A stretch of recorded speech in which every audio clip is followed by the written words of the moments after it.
Hello and welcome back to Damsels Who Discuss, a podcast where we watch our way through the Disney animated classics and try not to fall apart while doing it. I am Alexia. And I'm Gally, and we're barely holding it together. It's true because we're okay. I kind of just want to start immediately because we're doing Pinocchio. It's the second Disney animated classic. It came out in 1940, so this is 3 years after Snow White. And I'm going to start the way that Gally did with my nice summary, and then we're going to get into the actual thing about this movie. Okay. One night, a blue fairy descends from the stars to grant a wish made by a woodcutter named Gepetto. He wished that the puppet he carved, named Pinocchio, would become a real boy. She partially grants his wish and gives the puppet life, assigning Jiminy Cricket to be his conscience. After being smooth-talked by a street criminal, Pinocchio and Jiminy embark on an epic adventure of trials and terrors in an attempt to prove that Pinocchio is not just worthy of life, but worthy of being a real boy. So that's that summary. That's a description. That's a description of what occurs in this movie. But let's hear how you really feel. A woodcarver who has entirely too many clocks carves a puppet, makes a wish, and has it granted by a fairy who appoints an interrupting insect to just guide him around the world, which goes exactly as it sounds like it would go. He immediately bumps into it, gets taken in by a street con who sells him to the creepiest marionette show I have ever heard of, which is an incredible accomplishment because marionette show in and of itself is like a creepy phrase. So it's like, if yours is the worst, it's like, what did you do? And while he's there, Pinocchio immediately learns how to lie, gets in trouble, gets locked up in a cage, has to be rescued not by his conscience, but by the magic fairy again. And having learned absolutely nothing, he immediately trusts Regina George again, who sells him to a dude who takes him to an island where the boys are turned into donkeys to be sold into slave labor for salt mines and circuses. He eventually escapes with a tail and ears because he didn't quite get swallowed in by it. And he got home, and because nobody in this place can make a good choice, he finds out that not only has Gepetto left home to look for him, he has gotten a ship and gone to sea to look for him and somehow got fucking Jonah'd. So this puppet has to go to the middle of the ocean to rescue an old man, a cat, and a goldfish, and then dies in the effort. And so the same fairy who started this whole thing comes back and decides to fully grant her wish, make him a real boy, so he can get into even more trouble. That is what this movie is about. Yes, that is. We have so much to talk about with this movie, and I'm so mad. And before we get into it, I also want to mention like what this movie is based on. Please do, and then I want to read a little bit about the movie, like what it was about before we, like the themes of the film before we get into what it was about. So tell me your stuff so I can drink water and calm down. So this is me not doing a whole ton of research. So again, Disney Welcome fans, to the club. Yeah, please don't at me here. Or when you add us, tell us just tell us true things and we'll learn. Yeah, correct us politely. We're happy to learn. But The Adventures of Pinocchio was originally an Italian short story, I believe. It was in it first appeared as a serial in a children's magazine back in 1883. So I believe they had kids magazines back then. Oh yeah. Okay. I think the Italian title is Le Adventure di Pinocchio. Okay. Makes sense. Storia di un burattino. My Italian is absolutely horrible, but it's The Adventures of Pinocchio, the story of a puppet. And I'm just going to go off of my understanding of Walt Disney and his understanding of copyright law. And I'm going to say Walt never got any type of permission when he made this movie, when he made Snow White or anything like that, and probably just assumed it was published back in 1883. I can take it. It's mine. Were they in the public domain? I don't know what the expiry on this all is. It was also published in Italy, so I also wouldn't be surprised if it's fine. Oh, actually, it was translated. And the English language version first appeared in 1892.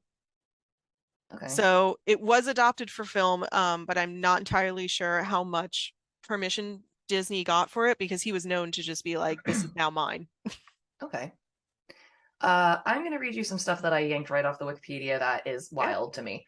All right, so M. Keith Booker, who is an author, editor, and critic, considers the film to be the most down to earth of the Disney animated films, despite its theme song and magic, and noted What? that the film's protagonist has to work to prove his worth, which he remarked seemed more in line with the ethos of capitalism than most of the Disney films. I would highly disagree. Let's see. Nicholas Salmon argues that the film is an apt metaphor for the metaphysics of mid century American child rearing, and that the film is ultimately an assimilation fable. He considered it to be the central Disney film and the most strongly middle class, intended to relay the message that indulging in the pleasures of the working class, of vaudeville, or of pool halls and amusement park led to a life as a beast of burden. For Salmond, the purpose of Pinocchio is to help convey to children the middle class virtues of deferred gratification, self denial, thrift, and perseverance, naturalized as the experience of the most average American. Frank S. Nugent of the New York Times gave the film 5 out of 5 stars, saying, Pinocchio is here at last, is every bit as fine as we had prayed it would be, if not finer, and that it is as gay and clever and delightful a fantasy as any well-behaved youngster or jaded oldster could hope to see. So I understand the context of the word gay in this time is very different, but I would argue that Snow White was a gayer film than In Pinocchio both in senses. both senses. Yeah. That is so I love it because they're basically saying we like Pinocchio because it discourages people from having fun. 100%. That is exactly the point of it. It's like, yeah, this movie is great because it promotes capitalism and tells people that they shouldn't have fun even when they're kids. So I have no idea obviously who these people are who made these reviews other than they're old and famous and all of that, but I wouldn't be Uh-huh. surprised if they also went into like politics and they now are like in our Congress or something like that because those are very common themes. Let's make sure that the working class doesn't have too much fun.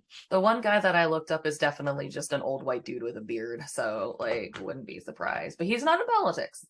Hmm, interesting. Well, So I that mean, is that is my fun background information on this movie, which considering that I got mad about the ridiculousness of the plot alone, the fact that they were like, let's make a movie to tell people how awful fun is as a child is just ridiculous. And like, and the movie, it takes 30 minutes of this movie, which is also 90 minutes, for them to leave the toy shop. 30 I minutes. I wrote that down too about how once again the plot that we remember of this movie, like when you're just thinking about it, doesn't Mm-hmm. happen until you're about mid-ish way through the Or movie. more, even. Yeah. So, um, do you remember watching this movie as a kid? I do. I remember watching it as a really young child, and this is my least favorite Disney movie because it terrified me as a child. The way that the animation was done was super, super dark, and there are multiple scenes in there where I know they were kind of supposed to scare you, Right. but I think I was scared for the wrong reasons, and it was because Sure. we'll get to them, but like this was a horror movie for me as a child. I have a lot to say about Pleasure Island when we get there, and I want to kind of save that for last. Yeah. And all I'm going to say about it for now is that it upset me way more as an adult than it did as a child. And I Oh like, yeah. this is like a tiny weird spoiler, but like I teared up at the Lampwick thing as an adult because I was just like the trauma, like what the fuck. But I want to get to that later because that is about 50% of my notes is based on the Pleasure Island shit because a bunch of it is problematic as well in the Yeah. movie, but that part in particular was part of what I remember the most vividly from watching it as a kid. You know what I did enjoy though about when the movie starts? Uh-huh. I liked seeing the RKO logo. I like seeing all of these old logos. Yeah. I like seeing the doggos. Like, The oh, old ones. I can't think of the other one. I'm thinking of what has the big V's, a Vist. Oh God, I can't remember. But yeah, it is nice to see all these like things of a bygone era hmm come up. And I mean, again, we start off immediately with this immediately identifiable style of animation, which is so visibly hand drawn. hmm Even when you replicate it with the computer now, it can look like that, but it's like there's no way to. I don't even know what it is. I don't even know how I would tell a computer like oh, it's not enough blah to look human. I just don't know what it is. There's just something about it where I'm like, yeah, that was done by humans. That's hand drawn. I can tell. Yeah, it's it is really interesting the way that hand-drawn cells you cannot mimic it. You still you can Right. get it close to there, but you can't get it Yeah. 100%. No. Did you also peep in the beginning when when we're introduced to Jiminy Cricket, a couple of future Disney books in the background or No, future Disney films? because as I wrote in my notes, I don't care about this bug. Like he just started talking and I was just like, I don't care about your story, which is about 10 Yep. minutes of the intro, by the way. It's just him telling us how he's broken cold and got to this toy shop. So no, I did not see the future ones. You are much more observant and smarter than I am. Which ones did you see? I saw Alice in Wonderland and Peter Okay. Pan. Those are both Yeah, in the yeah, yeah. background. And if I were a conspiracy theorist, I would think that this is intentional because I know 100%. that after Snow White was a massive, massive hit for Mm-hmm. Disney. So Walt was coming up with a whole bunch of new ideas for films. And I believe at the same time that he was coming up with Pinocchio, he was also talking about Bambi. And Bambi had Yep. like failed and was going through different iterations. So I wouldn't be surprised if Alice in Wonderland and Peter Pan were also on that list. And that's why we Right. see it in here. So I just did a quick lookup of the Wikipedia on Peter Pan, and it says in 1935, Walt Disney first expressed interest in adapting J.M. Barrie's play Peter Pan as his second animated feature after Snow White and the Seven Dwarfs.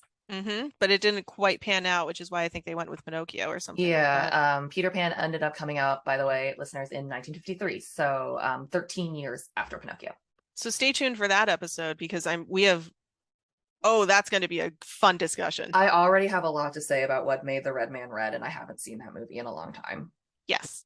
So anyway, going back to Pinocchio, which is also problematic. Yeah. So this isn't exactly problematic, but boy, Sure. is it a weird line to have. We're introduced to a talking cricket who says, I bet you folks don't believe in miracles or dreams.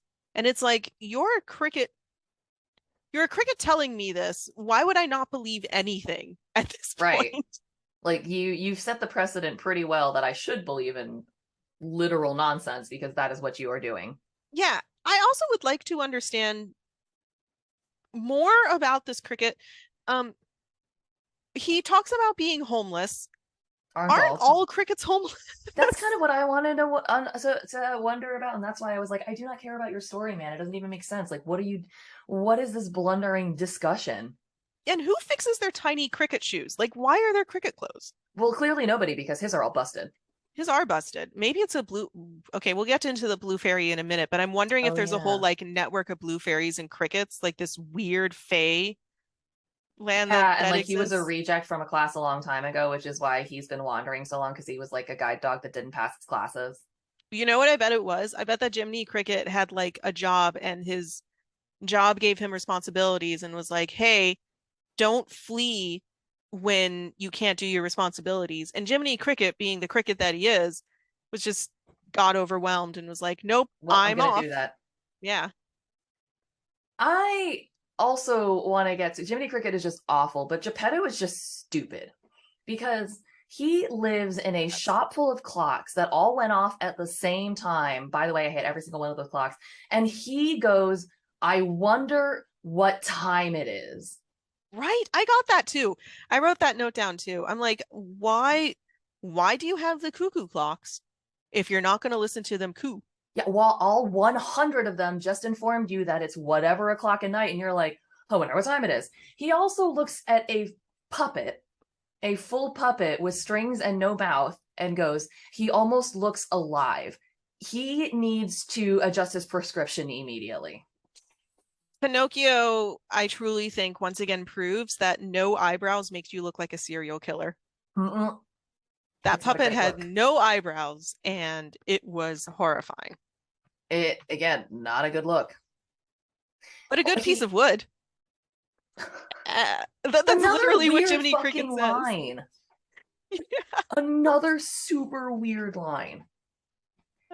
This whole thing is weird because we start with this homeless cricket going off about nothing, and then he takes us to the store with a million clocks And then this dude wishes on a star, which is like, okay, that's like the most normal part of the entire thing. And then it immediately gets weird again when the fairy appears.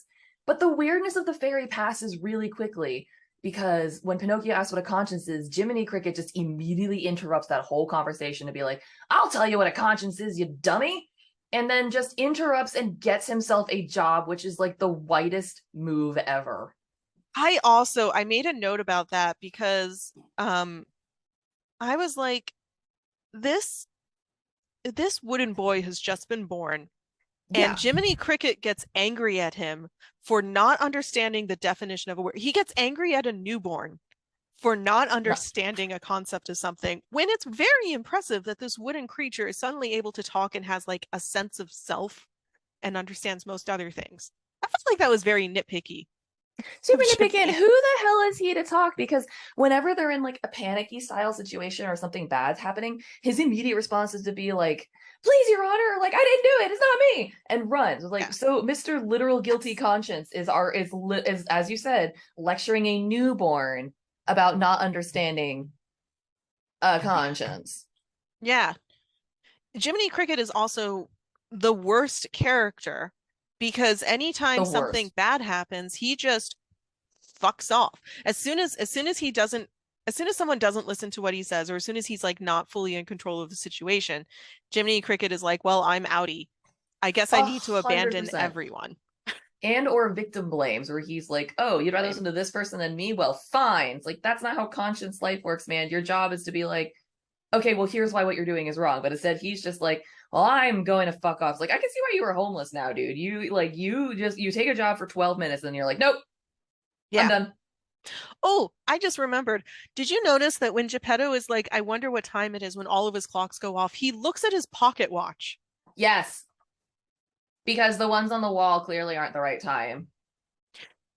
So, animation tidbit here. They made all of those cuckoo clocks in real life so that the animators could get Oh a better my sense of what they God. looked like. What How was even annoying the was that point? workshop? What was even the point? Oh, If yeah, that's a better if the point. movie's just like they exist, we're gonna focus on them. There's some that are real. I drew the funniest one to me, which is the woman spanking the boy. Yes, that one is wildly Yeah, weird, which they're all weird and I hate them all. I do too. There Do wasn't you a think single one that I liked. did you also get the sense that Geppetto was just kind of a drunk? Yes. Like he smokes a pipe in bed. Yeah. What do you think he was smoking?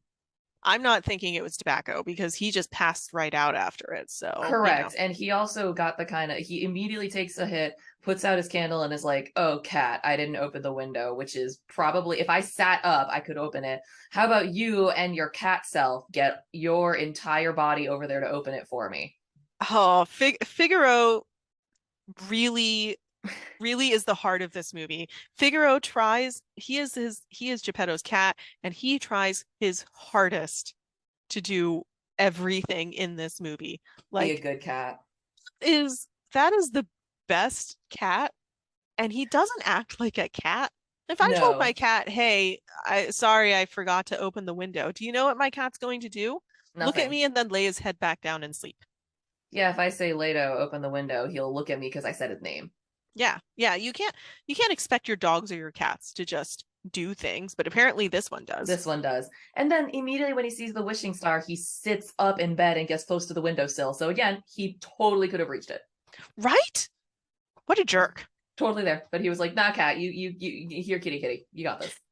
Did you did you also feel like Geppetto's fish was too sexy slash Yes. sultry? Everyone has comments about the sexy goldfish, and I do as well, because that fish is wearing falsies at all Yeah. hours of the day and is very pouty. Yeah. She got a very to her. I just realized, are there only two women in this entire movie? Two The female characters? the The blue fairy and Cleo. yeah, and the fish? Yeah. Well, are we counting the like? No, they're not alive. I was gonna say the marionette number with Pinocchio has marionette puppets, but they're not alive. So yeah, those are the only two females in this movie. Is the Blue Fairy and Cleo, and one of them says nothing because she is a fish. Wow. And Snow White also only had two female characters. And they never even interacted. So both so far failing the Bechdel test. Well, no, the female characters did interact in Snow White because that was the evil witch in Snow White. Oh yeah, they did. And they technically talked about not a man. Yeah, but not Pinocchio. Pinocchio fails the Bechdel test. Pinocchio fails the Bechdel test for sure. It fails a lot of tests. It fails the Yeah. racism test because when Pinocchio leave, they send him to school day one, by the way. Literally the next morning. They're like, it's late at night, get some sleep because you have to go to school. So Gepetto sends him off to school by himself. I'm glad that you're such a I'm glad that I got this magical son. What's the Go to first thing I school. want to do? Get rid of you. Yeah, go to school. Where he runs into Gideon the Silent Cat and Honest John, who is the leader and his comic relief. And they immediately hatch a plan to sell him to Stromboli, who Honest John calls that old gypsy. Womp, womp, womp. Just calls him that, which he's not a good person, but I also wasn't totally sure if Stromboli was actually supposed to be Romani because I'm pretty sure he's supposed to be Italian. He's speaking Italian the entire time. Was he actually speaking Italian? Real Italian, or was it gibberish? The subtitles said speaking Italian. So I'm going with what the subtitles say. I don't know if he actually said any, I could Google this. What did Stromboli say in Pinocchio? I'm curious. Did he say real words? It just says like curses in Italian gibberish. So okay, so it is gibberish. It's essentially Italian gibberish. So he's supposed to be Italian. Yeah, okay. So that's wow.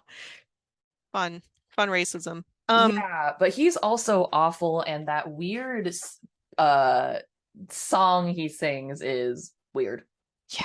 The I've Got No Strings, because the entire thing is him singing that and then a bunch of very sexual female puppets dropping down and saying some alliteration of, you haven't got strings and that's super cool, so I would cut mine for you, wink wink.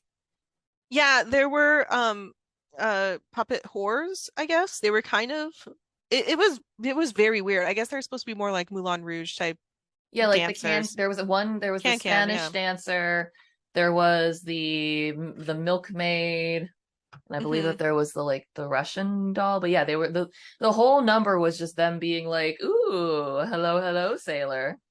So we jumped ahead a little bit because I did want to go back to firstly, when the Blue Fairy actually brings Pinocchio to consciousness and says her famous line. But before we talk about that, I just wanted to point out that when Pinocchio is dancing, he dances crotch first. He's very hippie. The crotch is like his center of gravity, so everything moves around it like a weird gyroscope. He was the early inspiration for Elvis. Yes. Might as well have been. Maybe. Tell me about what do you want to talk about with the Blue Fairy? Because I'm not gonna lie, I fully slept through that scene because not literally, but it was just like what this. Oh my god, it was so boring. That's the other thing. This movie is super boring. Yes, like kind of Snow up until White. Yeah, all the moments that you remember only make up about 20 to 30 minutes of the total runtime of this film. Mm-hmm. The rest of it is just weird musical numbers and wasting time. So I wanted to talk about the phrase, always let your conscience be your guide. Because it's stupid. It's a bad phrase. It's a very bad phrase. And as we can see, if Jiminy Cricket is supposed to act as Pinocchio's conscience, he doesn't do a good job of it and often does not guide Pinocchio, but just abandons him. Yeah. He offers him no guidance. So I came up with a couple of alternative phrases. Instead of always let your conscience be your guide. Ones.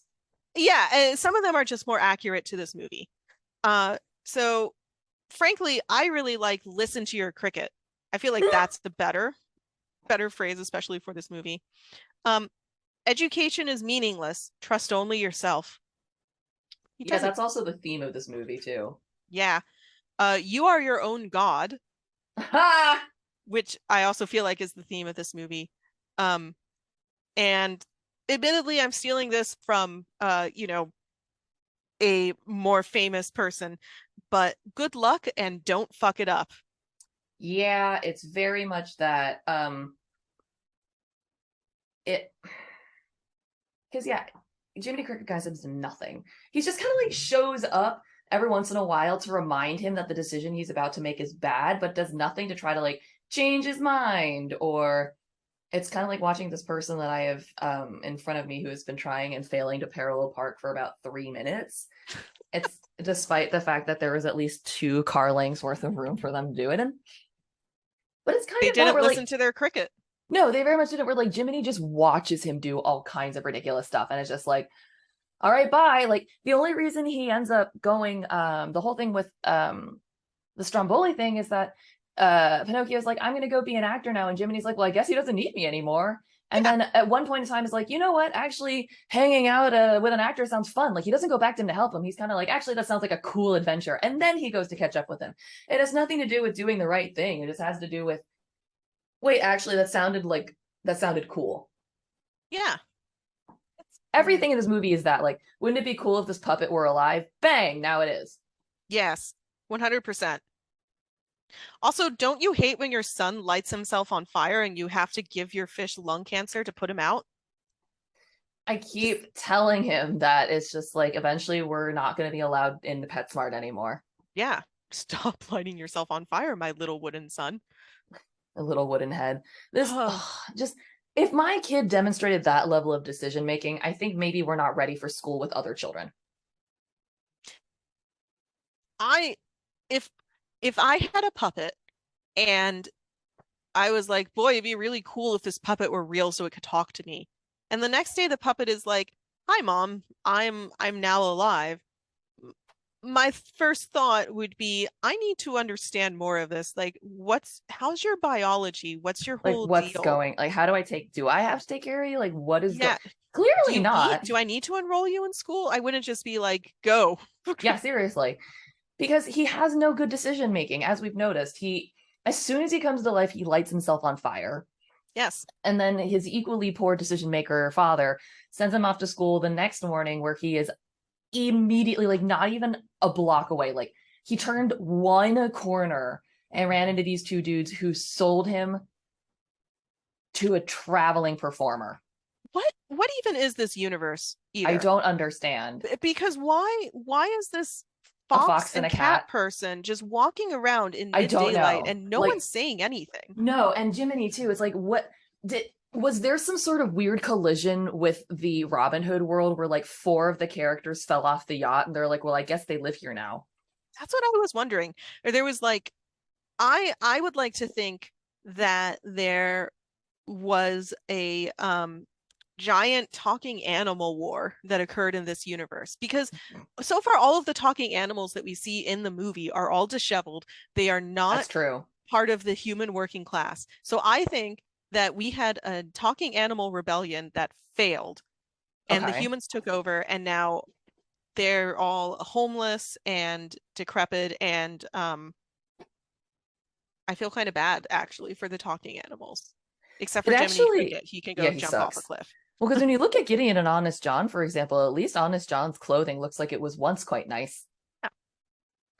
But now it's like, fucked up because he's been living on the streets for a while, making ends meet. Because he also, I might be jumping if there was more you wanted to say about like the Blue Fairy and Stromboli and all that. But when we start getting towards like the Pleasure Island thing and what have you, you get the impression that Honest John is like not new in town. Like he knows how this world works. He's very cognizant of who everyone is, what they'll do, what's going on. Like, and he's clearly seen some shit because Pinocchio doesn't even like phase him that badly. He's like a No. wooden boy. He's afraid. He's like, what for a second, but then he's just kind of like, shit, I could sell him. Yeah, it's Like immediately he, dollar signs. Like, have you run yeah, into a wooden boy in the past? or whatever. Like what he's Yeah. clearly. I wonder. Maybe he was like a general, like a high Mm. ranking person in this animal war. And that's why he like knows everyone and knows everything and knows that he's got to like keep it good with some of the humans because otherwise like he's going to get his shit kicked out of him for breathing because he's a fox person. So he's like scrapping around making ends meet. So that's why when he sees Pinocchio again, first of all, he's like, shit, you're fucking alive. Yeah. But I want to go. Actually, I'm getting ahead of myself even a little bit. I want to go this where I got the theory that Gideon, not Gideon, that these two know a lot more about the world and they've kind of been around for a while. Was the meeting they had in that pub tavern with the coachmaster? Yeah, the other human. Yes, with this Mhm. guy, where he explains his whole plot of like, we need to get these delinquent boys. And yeah, that's it. And when Yeah. he says Pleasure Island, Honest John scoots back 600 feet. He's like, Pleasure Island, this is the law. Like, he is upset. Like, he is not happy. And when the coachmaster's like, they don't come back as boys, he and Gideon are scared. They're holding Yeah. each other like, oh my God. Like, they fully know, like, they know what this is about. Like, this is not new to them. The whole Pleasure Island scheme, again, this is like a D&D campaign that they're bringing back off the shelves, except a bad one where they're like, oh my fucking God, like everything's about to go real bad. Because I they clearly I know think what's you're up. right. I also feel like in general, this movie is like it's trying to discourage kids from pursuing the theatrical arts or like anything interesting um in favor of a strong 1939 1940 German education. So take that as you will, Take that but as you have to. that's what I was kind of getting the under like that was my impression Oh, from a this. 100%. Like the whole reason that Honest John is telling Pinocchio to go with Stromboli is like, you'll be an actor. The theater is the easy road to success. You'll be on easy street. Money, money, money, money, money. And then obviously he's a con man, so we're supposed to be like, and like I said, that quote from that dude where he was specifically like, yeah, you don't want to deal with anything to do with like Yeah. theater and vaudeville. And it's rude and wrong because vaudeville and the theater are fun, but they make it a huge enemy in this whole thing. They really do. And I think that's pretty ironic for a movie that's made by people who animate it. Like it's an animated, it's the theatrical arts. And they're saying, Right. don't do this. But I think maybe at the time, especially like we obviously know now because we're much more generous with the concept of performing arts. But at the Mhm. time, cinema might, especially compared to vaudeville, might have just been seen as like high art. Yeah, I don't that's true. know. I'm not from the 40s. But before I move on entirely from that village, I want to say that there is a 2 second clip when you're doing the pan over the village where you see a woman who looks like she's walking like 5 or 6 swans on ropes. Okay. Were Like, they don't get talking swans? nope, nope, just swans on. She's just walking them like you would some dogs. And she was only there for like a couple seconds, but I was just like, who is this walking swans? Like, What is this what, world? There is, what are they sentient? Because the swan walking combined with the donkey amorphizing, which I'm about to get into in a second, is like yeah, with the talking animals makes some bananas implications for this world. it's, oh God, this world is just so bizarre. This world is Oh, bizarre. something I realized about Stromboli. Okay. He's also wearing lipstick. He Yeah. looks He has like he's impressive. wearing like He's got a the great pout. it's so beautiful. It looks like it's like the Barbie Mac collection or something like that. His lips are so pink. He's also extremely honest with Pinocchio because I will say at one point in time, Yeah. after he locks him in the cage, he looks him right in the eyes and yells at him, "To me, you are belonging." He's straight up like, "Nope, you're an item. Hmm. Deal with it."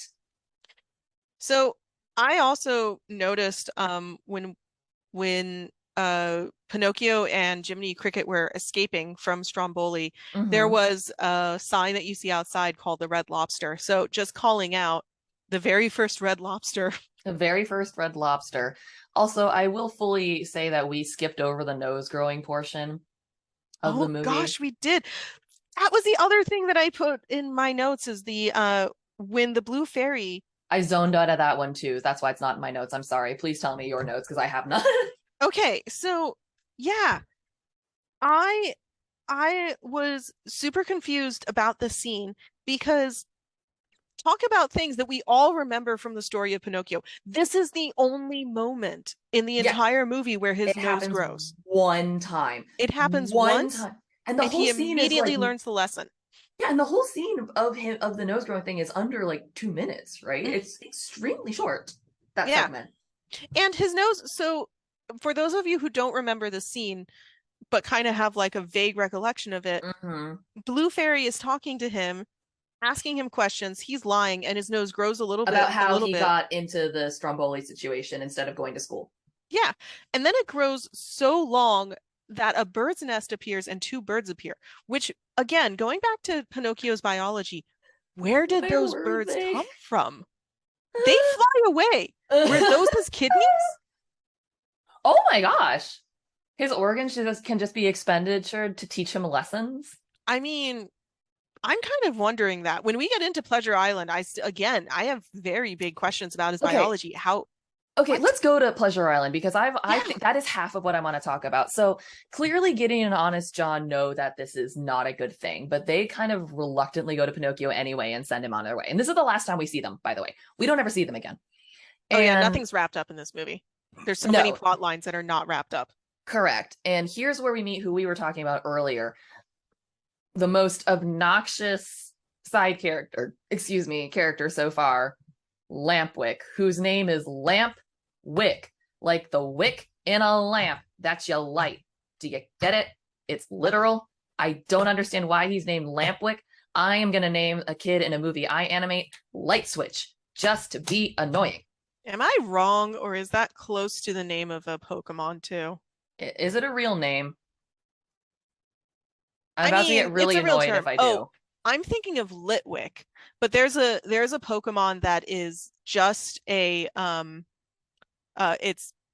it's a chandelier. That's it. It is a haunted chandelier, and its name is Litwick, and I always remember it because of it sounds like Lampwick, like oh, such a bad name. It's such a dumb name, and I even Googled it trying to see if there was anything. And first of all, it is not a real name or a real word because I Googled it, and the only thing that comes up is Lampwick, the kid from the Yeah. story. Which is this a child? He Because is supposed to be an older boy, so I'm guessing based on his age, I'm assuming he's probably like 15, 14, 15. yeah, and they He doesn't have an actual age or anything. Like, I don't he see d it here. he doesn't have an actual age. He's definitely like drinking. I think he might just be a short adult that they accidentally thought was a kid and then they kidnapped him. But would the spell work on adults or does it only work on kids? Okay, well, let's get okay. Well, okay, yeah, let's pick it up when all of the children are getting shipped to Epstein Island because Pleasure Island, has this a is lot of problems involved with it. yeah, this feels like some type of timeshare scam to go to Pedo Island. It really does. And okay, I want to look it up because I didn't write them down. There's different zones of this place. Yeah. Like when they come in, there's like go to this place and there's this row and that row. And the one that I picked up on that I remember from being a kid was Tobacco Row, which has a bunch Yes. of extremely racist Indian statues who are throwing handfuls of cigars to children because the Indians are known for their tobacco. You get Yeah. it? You Yeah, get it? Native American smoking peace pipe, as we will soon hear in Peter Pan. Yeah, it was so wild. And the rest was weird. Like obviously it had like the big pool hall and it had the like I don't remember what it was called. I think it was called like Destruction Row or whatever it Yeah, you could called. just smash stuff. Or yep, you could smash it. There was a place devoted specifically to fighting. Like, Yeah. and then when the gates close, the Oh, by the coachman's shadow people? The by the shadow shadow people? people that I have not figured out if those are supposed to be like slaves or if those supposed to be like dark magic beings from the island. But when they close the island, he says, "Give a boy enough rope and he'll make a jackass of himself before long." Yeah. And I understand. I understand what this Totally. phrase means. But also, you guys are putting them in these situations. Right. Like I again, like it's not to say that these kids are probably good kids. Like Yeah. they're clearly like assholes and dickheads. And they are not the kids that you want to hang out with, but I don't necessarily know that they deserve what's coming to them because after we see them all fighting and smoking and drinking and fighting and smoking and drinking and fighting and smoking and drinking, it gets real quiet. Mm-hmm. And we see Jiminy, who has once again abandoned Pinocchio, trying Mm-hmm. to find his way off the island when he sees a big old cave area full of shadow people and very upset donkeys. That are still wearing clothes. Clothes. And some of them are in crates that are labeled, as I've said earlier, like circus and salt mines. So they're clearly being shipped off for labor.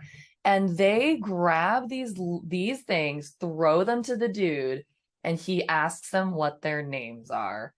And Yes. when they go, ah, he throws them into a crate to go off. And when the one through tears and sobs tells him his name is Alexander and he just wants to go home to his mommy, he gets thrown back to get turned into more donkey. This, so I mentioned how this movie scared me as a child. This So was upsetting. this was like one of the sequences, this entire Pleasure Island sequence was because it's Yeah. animated so dark, like Yeah. a lot of black, blue, like dark blue tones. And then on top of it, you're basically watching, I think sex trafficking is happening. Like, what are they Trafficking of doing with some the kind. donkeys that can talk? Are they sending them to donkey shows? I think that they're sending them back to the island to not talk anymore. So you're not quite done yet. We need you to go I know. We smoke need you to another cook cigar. more.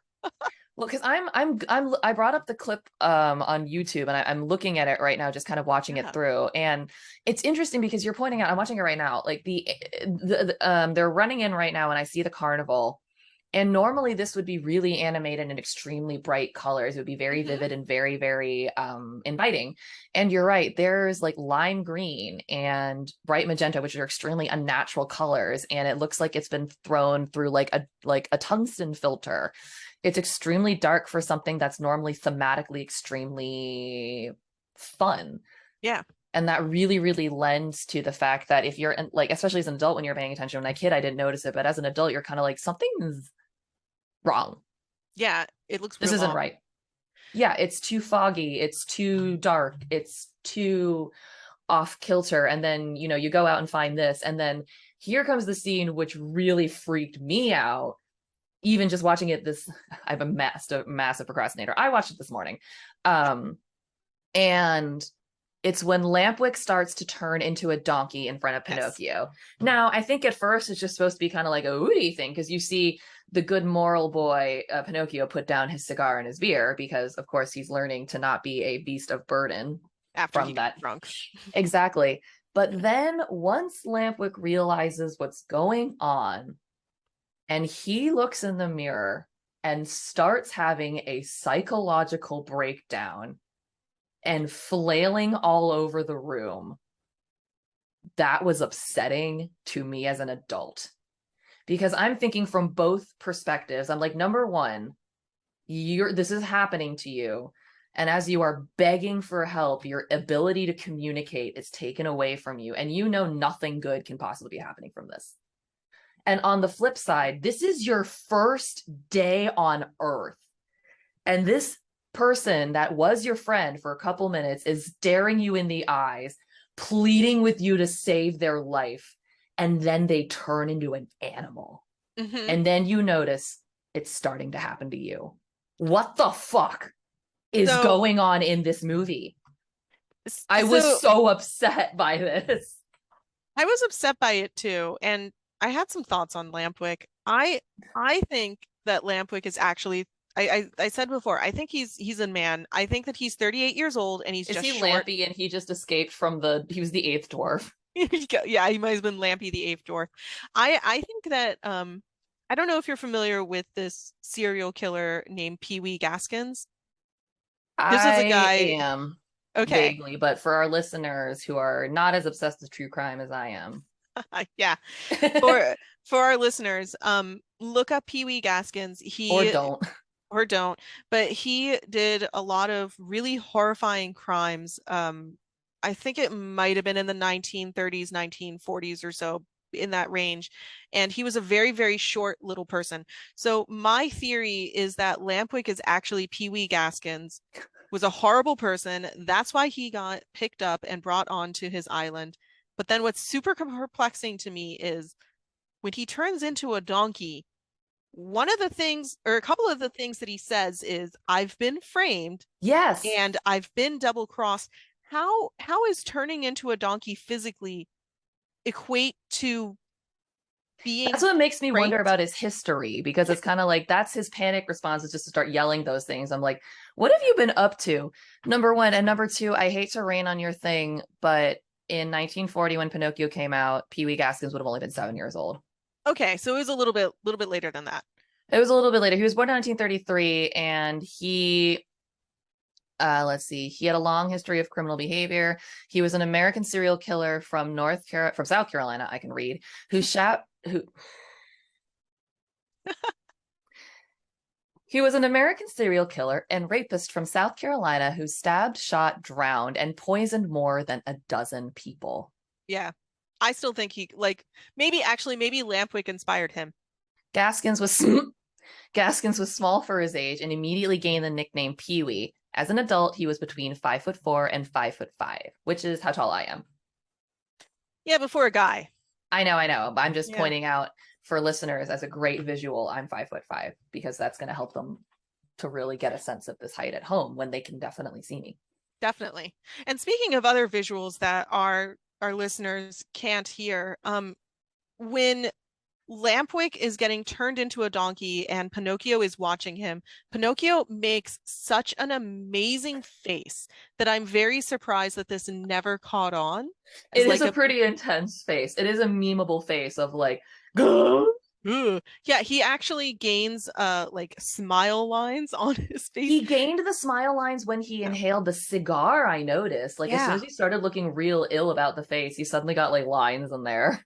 Yeah. Don't smoke cigarettes or cigars. It'll age your wood. Yes. Pinocchio also, going back to the biology, Pinocchio has a pink human tongue that he's able to use. Like he licked something earlier in He the movie, did. and when Pinocchio himself starts turning into a donkey, how is he able to grow a tail and ears? And they're not wooden tails or ears. These are Organic. organic donkey tails and ears. I'm sorry, I got stuck in a really, really horribly inappropriate joke that I came up with in my head, and I have not been able to move on from this. It's okay. If it's terrible, we can cut it. What I said was if you inhale smoke and blow on someone while you're giving them a blowjob, is that a smoked sausage? No, keep it in. I really like that joke. If you inhale smoke and then give someone a blowjob, is it a smoked sausage? Yes. Yes, it is. Thank you for saying it, because I definitely I squeaked. I'm sorry. I that got stuck and that was bouncing around my head like a pair of wooden ears. And I Wooden couldn't get out. donkey ears. Wooden donkey ears. Yeah, I think even as a oh, I'm better now. I think that even I think even as a kid I had that question, because I wasn't like the world's most observant child, but I was also kind of like they make a big deal about how he's made out of wood. Yes. And how he's not a real boy. But there's so Yeah. many interactions where his physiology would lead him to have some real boy innards. So there's a little bit of an explanation for this, but it doesn't thoroughly explain everything. And that is because when they were coming up with the design, the animators wanted to make the initial drafts of Pinocchio looked much more like a puppet, an actual Mm. puppet. But Mhm. apparently Walt Disney was like, what the fuck? That's weird and creepy and ugly, and no one's going to want to sympathize with it. And then he basically said, well, why don't you just draw a little boy? He said, here we go. Young and upcoming animator Milt Kahl felt that Thomas Johnston and Moore were rather obsessed with the idea of this boy being a wooden puppet and felt that they should forget that he was a puppet and get a cute little boy. You can always draw the wooden joints and make him a wooden puppet afterwards. I actually would have And preferred this movie if it was a wooden pupper. I agree. But yeah, after that they like tested out the scene by like giving him the hands, giving him the hat, like the smile, and then they just gave him like the weird little joints and then that obviously fake nose. Hmm. And then Walt Disney was apparently happy with the character design. So they basically did what that guy was like make it a kid and then just add a couple little hither and yon things to be like, it's not actually a kid, but it's kid, but it's not a kid. It's It was basically Disney doesn't like this, so we need to change it. And they did. And I think that explains a lot of why he is basically just a kid and does Yeah. all kinds of kid stuff like lick ice cream despite being a marionette. And that's the same reasoning behind why Jiminy Cricket looks the way that he does, because the Mm-hmm. original animator was drawing him as more of an actual cricket, and Walt kept telling him to change it and change it and change it until he's just this kind of weird bald man without a nose. Yep. A little man with an egg head and no ears, said the wiki. Jiminy was a cricket because we called him a cricket, said Kimball. Wow. Yeah. So, because the original character and design was a cricket, but then over time it got like in the same way that it's like, yeah, he's supposed to be a puppet, but he's basically a kid now. So that doesn't answer the question as to why he grew an ear or tails. It just answers the question as to why he's so kid, like he's basically a child. Like he looks and behaves Yeah. like not a puppet. But We we never get an explanation for what this whole no, Pleasure Island operation was about. nope. It's And that literally annoys just me. that. Yeah. Right. I mean, like we clearly understand that the operation is for trafficking children to become slaves. So that's what that is. But like, how did the like this again comes back to this talking animal thing? Like, are talking animals born or made? Are they made by like bringing them to one of these magical islands and then taking them off when they're in that stage that Lampwick was in when he was still walking around and talking before he like there was a point Yeah. where yeah, like do they just take them off the island at that point where they were like, all right, you're enough to be a sideshow attraction, off you pop? Like, is that how they were made? Like, I'm not understanding this because again, this whole universe has really weird implications, especially with this animal making magic involved, because now it's like, what in the hell are these other talkie thingies? Like, where what why Do you think that the blue fairies are behind all of the magic that's needed to turn this into, needing to turn humans into other things or creatures into other creatures, basically bring to life to something? And there is a shadow government that took many of the blue fairies and popped them onto this pleasure island and is now forcing them to change children into donkeys. Boys, really. None of the little girls seem to be kidnapped. Um, no against their will. Because the blue fairy does not like something else that I noticed is at the in this stage where Pinocchio and Jiminy Cricket escape Pleasure Island, Blue Fairy doesn't actually show up herself. Like she basically like leaves a note. Yeah, she leaves a calling card. But before we move off that, I read I'm on the evil wiki for page for Pleasure Island. And under origin it says, in Italy where the original story was written, the donkey is a symbol of stupidity. Mm. The moral behind Pleasure Island is that little boys who scoff at education and moral codes set forth by their parents, preachers, and authority figures, and instead engage in jackass behavior, such as fighting, vandalism, and underage drinking, are often destined to grow up to become men who have no option to make a living except through back-breaking manual labor. And there are plenty of people in the world, like the coachman, who will take advantage of that. And Mm. I mean, that makes it a little more complicated. And I hadn't read that because that's basically, it's turning it into a weird, different kind of moral, where Yeah. instead of being like, don't be naughty, it's more like, listen, if you waste years of your life being debaucherous and then you try to come back and make a living, you're not going to have a whole lot of options. And these people are going to take advantage of you because they know you don't have options. I guess that makes more sense. Or maybe But it I'm just reading definitely, it nicely. I mean, it just doesn't come across in the film. Like there's a lot of Oh, stories that are no. tried to teach in this film. And maybe it's also we're looking at it in the year 2023 instead of like 1940. So our perspective on education and what's considered debauchery and what's considered Mm-hmm. reasonably, enjoying yourself is very different. It really, really is. And last thing from the evil fandom wiki, it says, the true purpose of Pleasure Island is eventually revealed as it begins to transform the boys into donkeys, apparently by means of a curse. So that might just be one of those in-universe things where it's like, it was cursed a while ago, which is not a great explanation. Yeah. But yeah, the way that we're reading it, I think, is from our generous 2023 point of view. Because especially when you couple with that quote I read earlier, where it was like, yeah, don't waste any time, enjoying yourself, grow up to be productive and feed yourself to the wheel of capitalism. It's like, that's not maybe how they wanted to come across. They clearly wanted it to come across as like, if you just do any of this stuff, like, these were, again, kids. Like, I think that Lampwick is probably 15 or 16 years old. This is my personal guess. And like, not to say it's a good thing, but like, kids at that age try cigarettes and they get into fights sometimes and they do weird shit.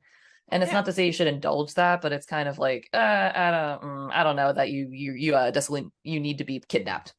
Yeah, and also kids don't have as much of a sense of boundaries and what's actually good for them or what's going to negatively affect their health. So, of course, if you're going to put a child in a situation where they have unlimited access to all of the vices that they enjoy and are told not to do, they're going to Right. take full advantage of it.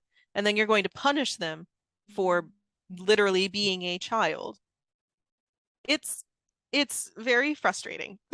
That's what Pleasure Island is. Pleasure It's Island super is frustrating. frustration. It is frustrating. And Yeah. then after all this, there's still more of this movie to cover. This movie is so long, you guys. I, After all this, they managed to escape. By the way, a total fluke that they managed to escape. There's no like, we have to escape the guard. Somehow, Jiminy Cricket, who didn't know how to get out, suddenly knows there's one way off the island. yeah. And so they go and they jump. And then they just jump into the ocean, and then they yada yada yada the whole thing of him like swimming across the Atlantic again to get back home. Where, as I said in my summary, they get home to realize that the other shark jumper in the fucking family has gone not only to look for Pinocchio just in the town, which is where I would go, but he has fully either purchased or chartered a ship, taken his cat and his goldfish, and gone on a seafaring journey to look for a puppet made out of wood that floats. How much time has actually elapsed in this movie? Because I do not know. when they go back to the house and Geppetto's workshop Mm-hmm. and they look in the window because they notice no one's home, there is so much dust and cobwebs on Yeah. everything that it makes it seem like Geppetto has been gone for literal months. Yeah, and when they're in the thing and we see that, Geppetto and company are starving to death in the belly of a whale, he says out loud that they haven't had any food for days. So that Yeah. implies that they've at least been there for days. And he also mentions to Pinocchio later on that he knows that the monster only opens his mouth to feed. So they've been there long enough to know that this is their food cycle and this is how it goes. So they've been gone for a while. And then, as you said, where have they been all this time? Because that adventure with Stromboli was one night. This implication that this Pleasure Island thing is like one night. Yeah. Pinocchio was gone for maybe 3 days.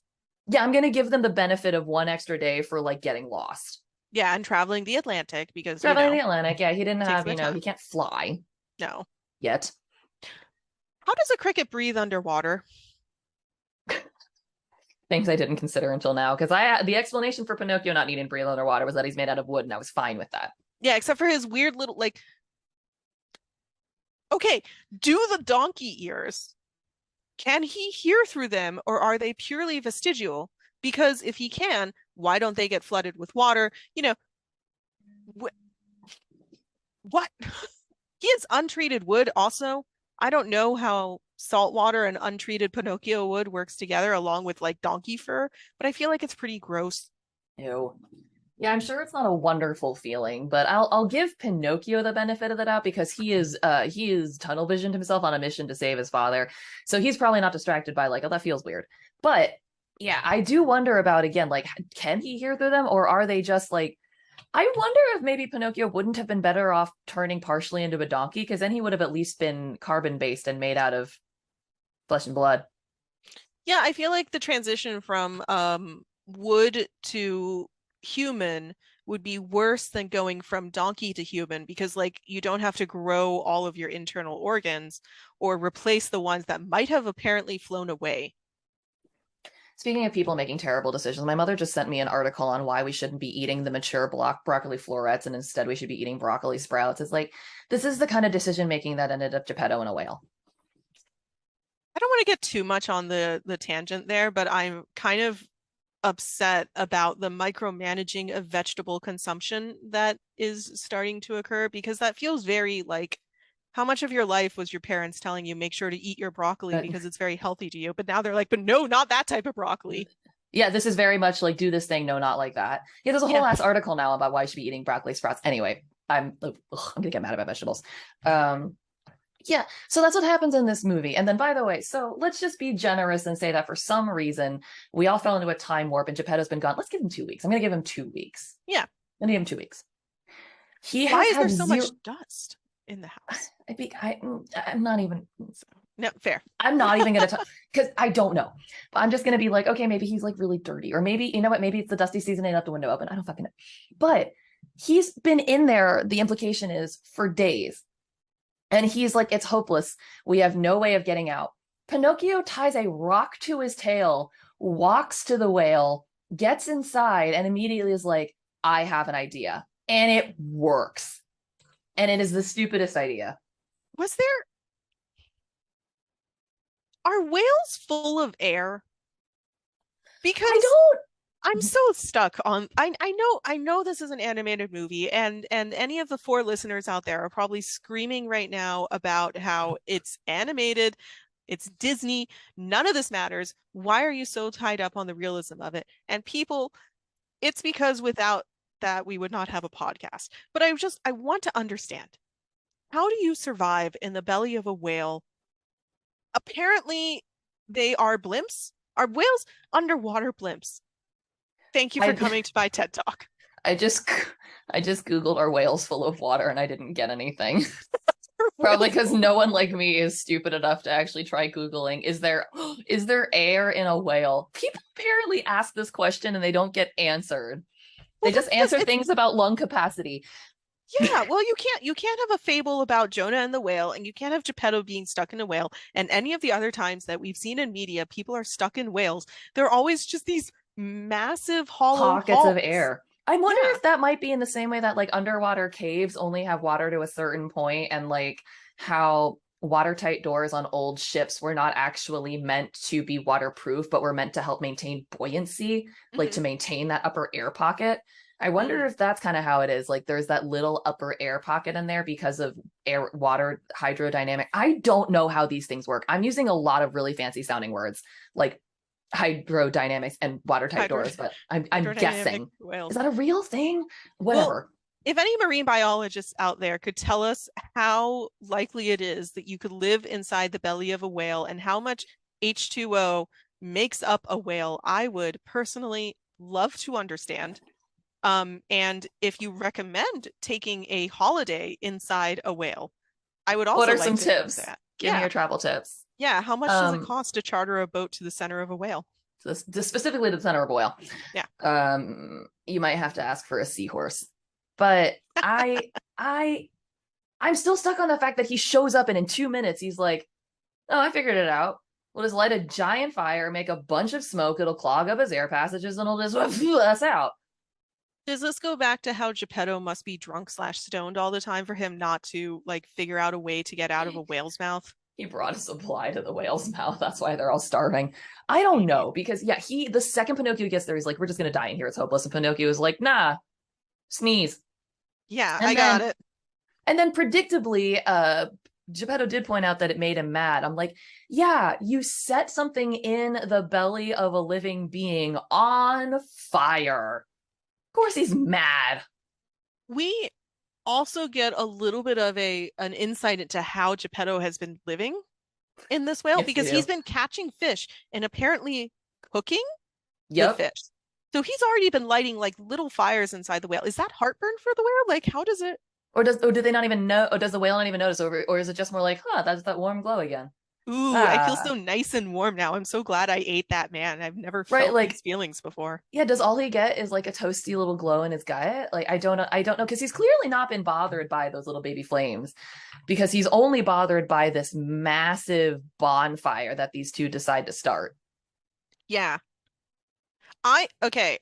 Once again, we are about to come up on the climax of this. And we're 183 minutes into we're 83 minutes into a 90-minute movie. Yeah. 10 minutes to the end of the movie is when we get our big villain reveal and the actual climax actually starts. Yeah, like all of these were like mini bosses that weren't even relevant. Stromboli, the coachman, Yeah. None of Honest that John and mattered. Gideon were just weird NPCs that you needed to bypass to get to Monstro. Yeah. Monstro. And also it's kind of weird that like Pinocchio's it did Pinocchio learn to be an arsonist while he was on Pleasure Island? Is that how he learned this? Like, how does he come up with this Honestly, plan? honestly, now that you mention it, that does seem like a good place to learn how to make a Molotov cocktail. Yeah. You know what else I want to challenge the marine biologists that are absolutely listening to this podcast to answer? Okay, Do whales sneeze? that is a great question. I don't know if they do. And like, what is an internal sneeze like? Because this is a sneeze that started from inside of your stomach. I imagine it's yeah, I where does imagine the he'd mostly stomach just. sneeze?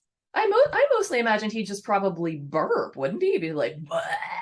I think it would be a burp, or either a burp or vomit. Is a vomit Ashley a tummy probably barfing. sneeze? Actually, Ew, gross. I that think a sounds so burp's a much tummy. cuter. A burp is a tummy sneeze. Yeah, that's so cute though.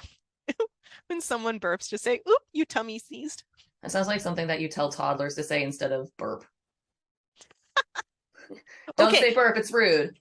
the the actual climax of the movie occurs Yes, six yes, we are minutes running up before on the time. end.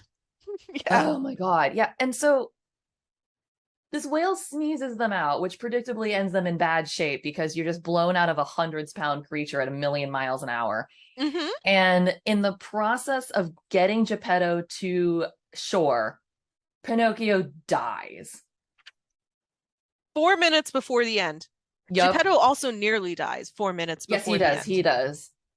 Which is why Pinocchio has to save him because not only does he get completely eaten by a whale, he just then gets rescued and is like, well, that's all, folks. Once again, does Pinocchio have a human heart? How does this wooden creature Die of die? exertion. Yeah. How does he die? I don't know either. But you know what? I also don't know how. Because then I don't know where in the world they are, by the way. But like somehow Geppetto then just like takes this wooden puppet home and has a vigil for it. Yeah, he really should have contacted the Seven Dwarfs to get a nice little crystal coffin built because it would make more sense to put a wooden boy in a crystal coffin than a human person. Girl. Yeah, right. It Yeah. does make more sense. But just to make it all worse, the Blue Fairy comes back to once again be useless. Because now she decides that after he like literally just created the world's biggest cyclone in this man's life, she's like, well, what if I actually made you real and allowed you to get into way more shit? Mm-hmm. What? What? Why? I I also want to just mention a quick detail of that entire giant fight scene with Monstrous and Monstro and all of that. Mm, The sexy fish stays in her um what is the word? bowl. Bowl. Yes. The sexy fish stays in her bowl from start to finish in this movie, despite the fact that they were in the ocean and at any point she could have experienced the joys of Swimming in being the in the ocean. ocean. Yeah, she decides to stay in her stupid little fishbowl. Which is somehow also still freshwater because she's a goldfish and needs to be in freshwater. Yeah. So Th- yeah, this movie makes no sense in any on any level. no. And then it took that blue fairy way too long. Way too long. She was like, okay, only once Pinocchio dies will I come back and grant the wish. She might be a necromancer. Oh, she's the one who borrowed the Evil Queen's book then. Ah, that's the problem. That's why the evil queen never had callback to last episode. We were talking about all of the evil queen's books. Yep. She never had one for necromancy. Never had one for necromancy, and it's because the Blue Fairy, I guess, borrowed it. This movie was ridiculous. I I was upset about this movie. I was also upset that Jiminy Cricket just continued to quit after Everything. the real, like once Pinocchio became a real boy, he quits again. He just leaves. He's like, "All right, we're done here." Yeah, All because right. apparently real boys don't need to listen to their crickets. No, they don't. They just need to let their conscience be their guide. All right, Gally, before we sign off, recommend or do not recommend? Do not recommend. Hard same. You just heard me complain about this entire movie, and that the one portion of it that was interesting was super traumatic. And I guess what was your favorite part slash thing? So my favorite part slash thing is Figaro. I think Figaro was the absolute best part of this entire movie because that cat is trying his hardest to do everything. He even survives an entire like swimming in the ocean, being stuck in the belly of a whale. He has to deal with this old stone drunk man and all of his shenanigans. He somehow just keeps the entire family together, and he's a kitten, so he can't be older than like 6 months old. So cute. He deserves to be a real boy. So kitty. Yes, he does. Uh well, Figaro is going to be my favorite part. Okay, my second is still going to be your favorite part. We can still. I had a close second runner up, which was Honest John and Gideon. I actually they're really annoying, but I do find whoever the actor was for Honest John was I liked the quality of his voice, was very charismatic, and the character to me was just kind of like it was easy to understand. It was like some guy who clearly made a bunch of bad decisions, went like lost all of his money or some shit, or after the war was just hard on his luck and is just skulking around doing whatever he can to get his next meal. I'm like, you make perfect sense to me in this movie that makes no sense. I'm like, I got you. Yeah. Got you, man. You make sense to me. Weirdly, their existence works in it does. This bizarre universe. Oh my God, it does. And what is the next movie? That is a very good question. I'm literally Googling it. This is all I seem to be doing. Okay, our next one. Okay. Our next one is Fantasia, which I'm not gonna lie, I am not that excited to watch. Is it? Yes, it is. Fantasia was released in November of 1940, November 13th, 1940. Pinocchio was released February 7th of 1940. So this is starting when this is when the movies all start kind of kicking in at an extremely fast speed. Okay. Oh, wow, that's interesting. For some reason, I was thinking it would be the Three Amigos, but that doesn't happen until, or the Three Caballeros, but that's 1942, 1944. Yeah, that's a little while away. And I'm also not looking forward to those because honestly, that entire like era of movies, I looked up the whole list, like, right, you can come at me if you want to. I do not want to watch any of these. I don't want to watch Saludos Amigos. I do not want to watch The Three Caballeros. I do not want to watch Make Mine Music. I don't want to watch Fun and Fancy Free. I don't want to watch Melody Time. And I do not want to watch The Adventures of Mr. Ichabod and Mr. Toad. I'm like, not like, I'm going to have to find ways to entertain myself. Like, Gally has been dying to tell me about Defunct Land because it apparently it's relevant to Snow White, but I keep telling her to hold on to it because I'm going to have nothing to say about these movies and I'm going to need to fill time. Yeah, so this is considered part of I believe the golden age of Disney films. All of those films that you included are part of it. And they're actually the package era. The package era. The package era. They were a shortened package animated features. I see. Yeah. It says even here on IMDb, these 6 films feature a combination of shorter, packaged animated features that lack the staying power of the more feature quality pictures. And although very entertaining, they are largely forgotten when compared to Disney's earlier and later. Should we just skip the package era and go directly to the silver era with friggin' Cinderella? I think that if we do, I would like to go back to the package era. Because I do think that it would be an interesting watch. I think so. I'm literally just trying to get out of watching them. No, that's fair. Because these ones, the Three Caballeros are 71 minutes long. I was thinking that they were slightly shorter because that's the thing. Most of them are. Yes, Saludos Amigos is 42 minutes. Yeah. The Three Caballeros and Make Mine Music, and actually the rest of them are all kind of long. They're all like they're all longer than an hour. I thought they were all like 45 minutes. I was thinking so too. Jeez. But Fantasia is going to be oh my God, longest for a while. It's an hour or 124 minutes. 2 hours and 4 minutes. Yeah, that might be a two-parter. That might be a two-parter. Yeah, we'll see how that goes. That is the next one, so let's see how it goes. Like, I'm just for our listeners, we're at 100 and not 100. We're at an hour and 13 minutes right now, and our goal is to keep our episodes below an hour and 15. So if it looks like we are coming up on crunch time on Fantasia, we'll split that one up into 2. Some of those vignettes, though, I don't have a lot to say about them. Some of them are not as interesting. Some of them I have a lot to talk about. Some of them are just kind of like, you just wanted to make this long. That's fair. Yeah. But speaking of wanting to make things long, Pinocchio and his nose only occurred once. And I really want the listeners to remember that that was the smallest part of this movie and one of the things that we most remember. Yeah, like the biggest inside joke of this movie is don't lie or your nose will fucking grow. Yeah. And have birth. Oh, Also, it will and take have your birds birth. that might be your kidneys. We don't know.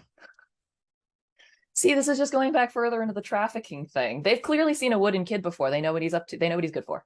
Yeah. Ugh. Ugh. All right. I have nothing else. We both don't recommend. We both had our favorite films. Bye till next time.